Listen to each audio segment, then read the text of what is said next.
After a 5-week break, F1 returns to action in Miami for the first American race of the season and the second sprint weekend. Mercedes has been dominant so far, with George Russell winning the season opener in Australia and teammate Kimi Antonelli getting back-to-back victories in China and Japan. Ferrari has had 3 podiums and McLaren managed to turn it around in Japan after several retirements. It was Oscar Piastri finishing second, with world champion Lando Norris fifth. F1 heads to Miami on the back of releasing an extensive list of changes to the controversial new regs, which will be in place immediately. During the weekend, we also see if Aston Martin's found a solution to their issues and if Red Bull will be able to move up the field. It's a late one in the UK, with qualifying and the race getting underway at 9 p.m, the sprint at 5 p.m, sprint qualifying at 9:30, obviously on Sky Sports with Channel 4 showing the highlights. But yeah, a key note this weekend is that the FIA have extended the sole practice session to 90 minutes, obviously off the back of that break-in and new regulation changes, to get some time to get to grips with that. The Miami International Autodrome is of course purpose-built for F1, set in a Hard Rock Stadium complex in Miami Gardens, home to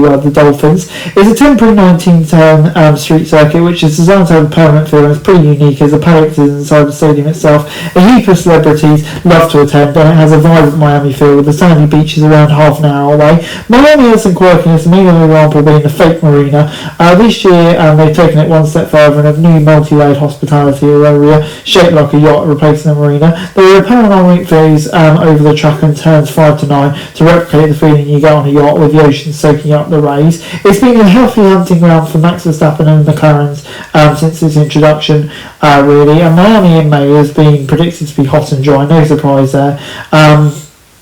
But yeah, we did see some downpour last year, but at the moment it's expected to be roasting hot. But what do we expect this weekend? Obviously last year we saw Piastri beat Norris, extending his lead at the top of the championship, with Russell in third, Verstappen, despite starting on pole, dropping down to fourth. Lewis Hamilton and Charles Leclerc having a scrap over team radios down the order. They'll be expected to be higher up. But yeah, here Mercedes claiming a 1-2 in qualifying session so far. Piastri turned up the heat in the last race, and Antonelli obviously took the lead after a fortunate safety car. Miami's a circuit with long straights, though, which you'd say will suit Mercedes, but obviously it's tough to tell with the new upgraded teams are bringing. For example, if Ferrari can get that Macarena wing, which may give it some straight line speed, that could boost their performance this weekend. So yeah, it will be intriguing to see what happens when we get to the race.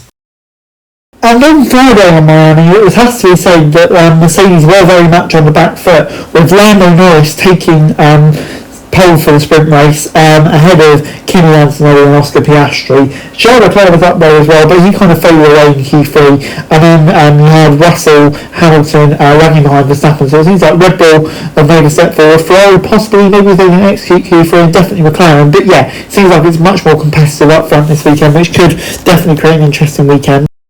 And before we go, my predictions for the weekend. I'm going to start off with the sprint. I'm going to say it's going to be Kimi Antonelli. I think he'll continue his momentum on, but I think George Russell will snatch pole and win the race. I think over a longer distance he might have better of it. I'm going to say there's going to be a bit of unreliability for Kimi Antonelli. It feels like it's about time that happens to one of the leading pairs, which allows Leclerc to come through into second and Piastri in third.